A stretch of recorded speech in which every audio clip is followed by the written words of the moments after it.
on andi ko inte culture ko ɓenta kon arme. Culture ko arme. Ina mere kala ka leñol haɓi leñol, kala leñol communauté maɗum leñol falte mo yimɓe falte haɓude ko culture ɓe piyata. Parce que culture en fait ko arme. Mais enen ala goltirde mo wano arme. Ko culture déjà woni central et communauté. Mais culture on ko basé sur la spiritualité. Parce que ko spiritualité on hollirta woni fondement culture on. Kon hakkil ki yata no woni fondement culture on. Expression culturelle on. Joni ka ayere to ɓenni wo yo nelaɗo yo annabajo on yeeto ɓeyguli mum e jiwɓe mum ɓen e rewɓe gomɗinɓe ɓen rewɓe yimɓe gomɗinɓe ɓen yoɓe waɗu ko ɓenta hijab. Hijab no e yiyo vidéo ko feƴƴuɗo ɗo en fait ko yitte hijab ko nde tiggare ɓe putata hoore maɓɓe mawɓe ɓe waɗa hara toujours ɓe yooɓi tiggare kaɓe yahata o ɓe ƴetta nde ɓe waɗa ni hoore maɓɓe ka balaje ko ɗum woni hijab wala ɗo film ko yinno ni na hijab déjà andi koko renatama e goɗɗum culture ma on renete piiji siɗon faala tas essayé wano rewɓe ni surtout à l'extérieur ɗo taariron ni ɓorno ɗon selon culture mon on yalton après ɓornoyo ɗon selon no ɓornorte comme tout le monde no ɓornota noon yalton ndaaro réaction ko provoque ton kon hina même réaction kala ka ɓoriɗa culture mati ndaare hay wano patam ñande juldeji ɗin ɓayti yimɓe ɓe ɓornora e ni ɓe ɓornoto ɓe waɗa puutoji ɓe artira culture maɓɓe nden ñanden on taway so yalti yimɓe ɓe waɗa on compliment ji et puis yimɓe ɓe harno respection yimɓe ɓe woɗɗu ayeyi sa yi debbo no wullitoke worɓe haray no ammerdi ɗum hara mo huuli mo wawi e juuɗe aye juuɓe no wawi e juuɓe kawre laawi ko parce que a ornaki selon culture ma on créé ko ɓenta kon respect adday respect parce que kala wiɗoma o anday an koye ngol ɗo leñol jeeɗa o anday déjà hina leñol makko ngol jeeɗa hay so tawi o anda ko leñol hongol jeeɗa o anda an hina ka leñol makko donc so tawi ko a debbo hara o andi hina a debbo makko en fait c'est à dire ɗum ko hakkille ko automatique et puis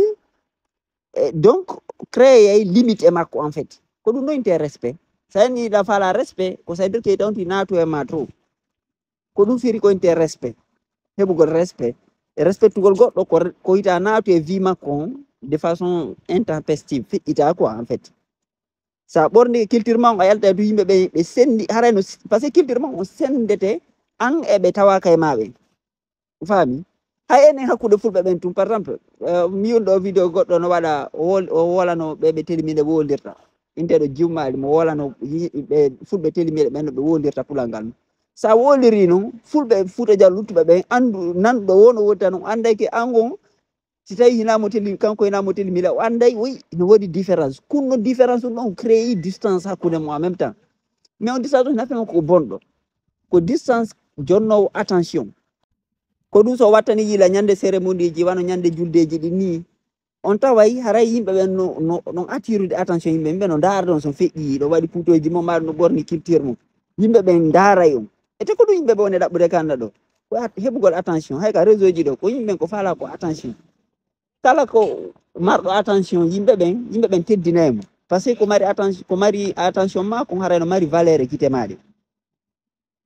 et puis silon faala expérimenté hay occident ɗo waɗon ɓornoɗon wano ka culture men moroɗon juriji men ni so heeɓi feere mum yalto ndaaron holno yimɓe réagissirta mo billahi ɓe addana on respect ɓe addana on teddungal woni ka golle woni ka laawol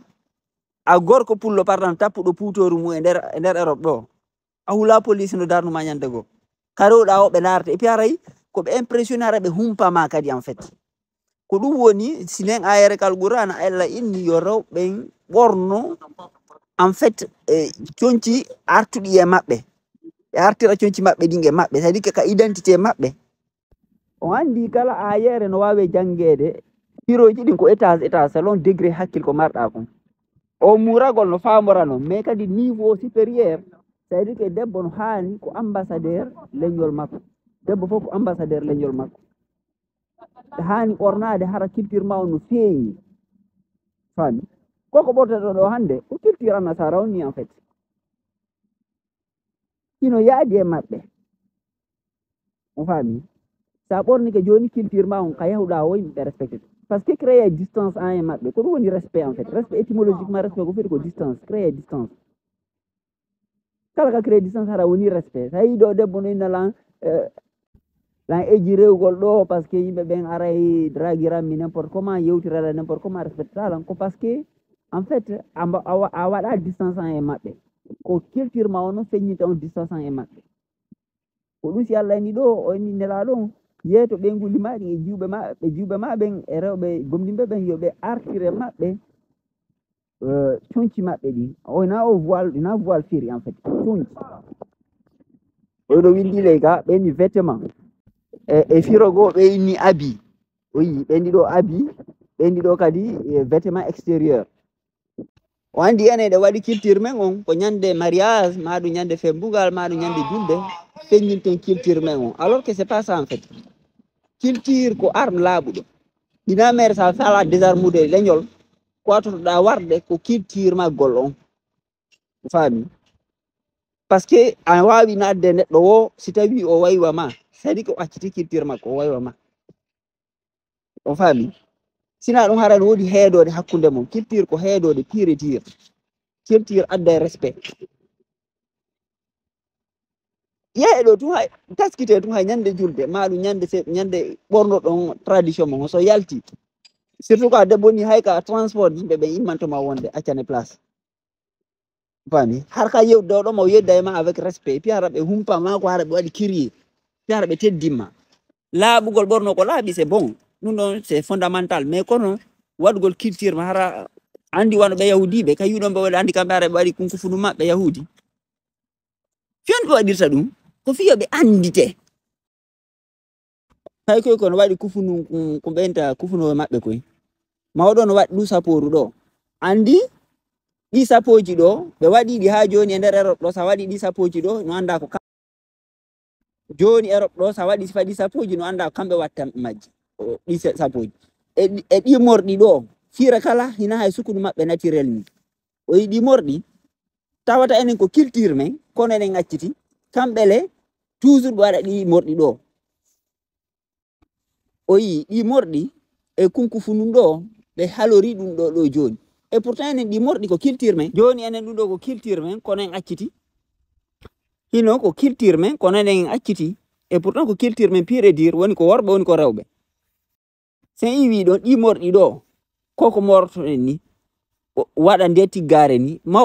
mawɓe patiraɓe men ɓen fof hay fenɗo ka ɓeltawoɓe ƴette tiggare ɓe waɗa ni maɗum